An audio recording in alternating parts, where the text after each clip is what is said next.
కొడుకు వయసున్న కుర్రాడితో అక్రమ సంబంధం పెట్టుకున్న ఆంటీ కన్నుమిన్ను కనపడకుండా అతనితో ఎంజాయ్ చేయడం మొదలుపెట్టింది. ఇంటికి వెళ్లే దారిలోనే ప్రియుడితో ఎంజాయ్ చేసిన తరువాత ఆమె ఇంటికి వెళ్లేది. రాను రాను ప్రియుణ్ణే ఇంటికి పిలిపించుకుని జల్సా చేసేది. మజా చేస్తున్న సమయంలో భార్యతో ఆమె ప్రియుడు అడ్డంగా మొగుడికి చిక్కిపోయారు. భార్య ఆమె ప్రియుణ్ణి భర్త చితకబాదేశాడు. భర్త బతికుంటే మళ్లీ మనకు కష్టాలొస్తాయని భయపడిన భార్య ఆమె ప్రియుడు కలిసి పక్కా ప్లాన్తో భర్తను చంపేసి పాడుబడిన బావిలో శవం విసిరేసి చేతులు దులిపేసుకున్నారు. తమిళనాడులోని దిండుగల్ జిల్లా పళని సమీపంలోని కీరనూర్ ప్రాంతంలో దండపాణి దేవి దంపతులు నివాసముంటున్నారు. దండపాణి దేవి దంపతులకు ఒక కుమారుడు కుమార్తె ఉన్నారు. ప్రతిరోజు ఉదయం తారాపురం చేరుకుంటున్న దండపాణి దేవి దంపతులు అక్కడ పండ్ల వ్యాపారం చేసుకుని రాత్రి ఒకేసారి ఇద్దరూ మళ్లీ కీరనూరు చేరుకుంటున్నారు.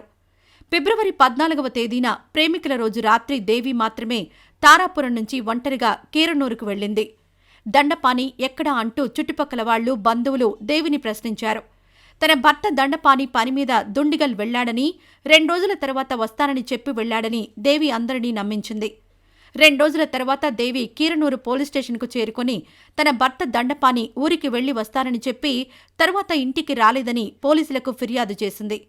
భర్త కనపడలేదని ఫిర్యాదు చేసిన భార్య దేవి మీద మొదట్నుంచి పోలీసులకు అనుమానం ఉంది.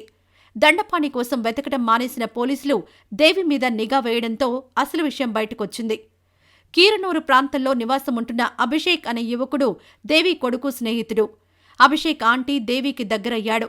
అభిషేక్ కూడా ప్రతిరోజు తారాపురం నుంచి కీరనూరు వెళ్లి వస్తుంటాడు. భర్త దండపాణి రాత్రి ఇంటికి రావడం ఆలస్యమైతే ఆ రోజు అభిషేక్తో కలిసి దేవి కీరనూరు బయలుదేరేది. ఆ సమయంలో అభిషేక్ ఆంటీ వలలో పడిపోయాడు. తారాపురం నుంచి నేరుగా కీరనూరులోని ఇంటికి వెళ్లకుండా దేవి కొడుకు వయసున్న అభిషేక్తో ఎంజాయ్ చేసి తర్వాత ఇంటికి వెళ్లేది. కొంతకాలం నుంచి దేవి ఆంటీతో అభిషేక్ మస్తు మజా చేస్తూ వచ్చాడు. దేవి అభిషేక్ల అక్రమ సంబంధం విషయం భర్త దండపానికి తెలిసిపోయింది. తాను పనిమీద బయటకు వెళ్తున్నానని, నువ్వు ఇంటికి వెళ్లాలని దండపాని భార్య దేవికి చెప్పాడు. భర్త ఊరికి వెళ్తున్నాడని పొరబడిన దేవి ప్రియుడు అభిషేక్తో కలిసి ఇంటికి బయలుదేరింది.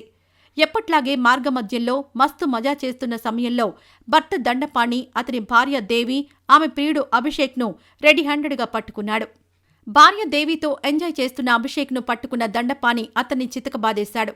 ఆ సమయంలో గొడవ పెద్దదైతే కష్టమవుతోందని భావించిన దేవి భర్తను దండపాణి వెనుక నుంచి గట్టిగా పట్టుకుంది. అదే సమయంలో అభిషేక్ కత్తి తీసుకుని ఆంటీ దేవి భర్త దండపాణిని ఇష్టం వచ్చినట్లు పొడిచి చంపేశారు.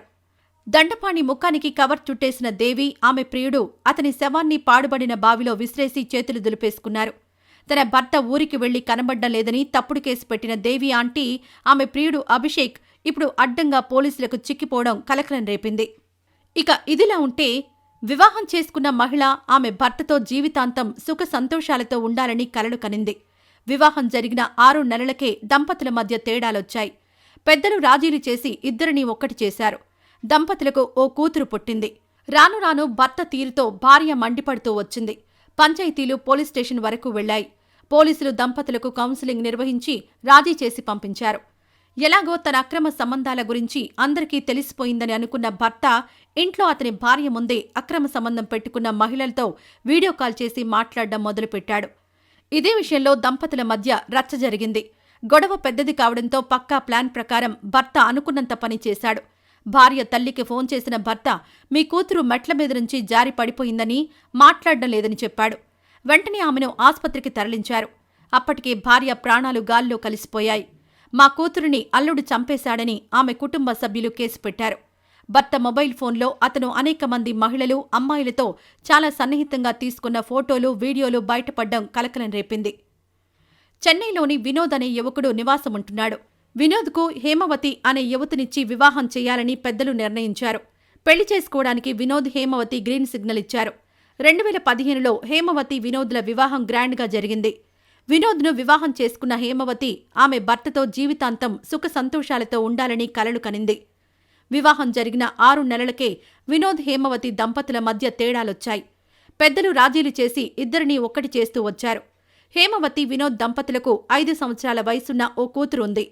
కూతురు పుట్టిన తర్వాత వినోద్లో చాలా మార్పులు రావడంతో అతని భార్య హేమవతికి అనుమానం వచ్చింది. పని ముగించుకొని ఇంటికి వెళ్తున్న వినోద్ ఇంట్లో ఎక్కువగా పరాయి మహిళలకు ఫోన్లు చేసి గంటలు గంటలు మాట్లాడడం మొదలుపెట్టాడు. ఎవరితో మాట్లాడుతున్నావంటూ హేమవతి ప్రశ్నిస్తే నీకెందుకు, నీ పని నువ్వు చూసుకో అంటూ వినోద్ అతని భార్య మీద మండిపడ్డం మొదలుపెట్టాడు. రాను రాను భర్త వినోద్ తీరుతో అతని భార్య హేమవతి మండిపడుతూ వచ్చింది. రాను రాను వినోద్ హేమవతిల గొడవలు ఎక్కువయ్యాయి.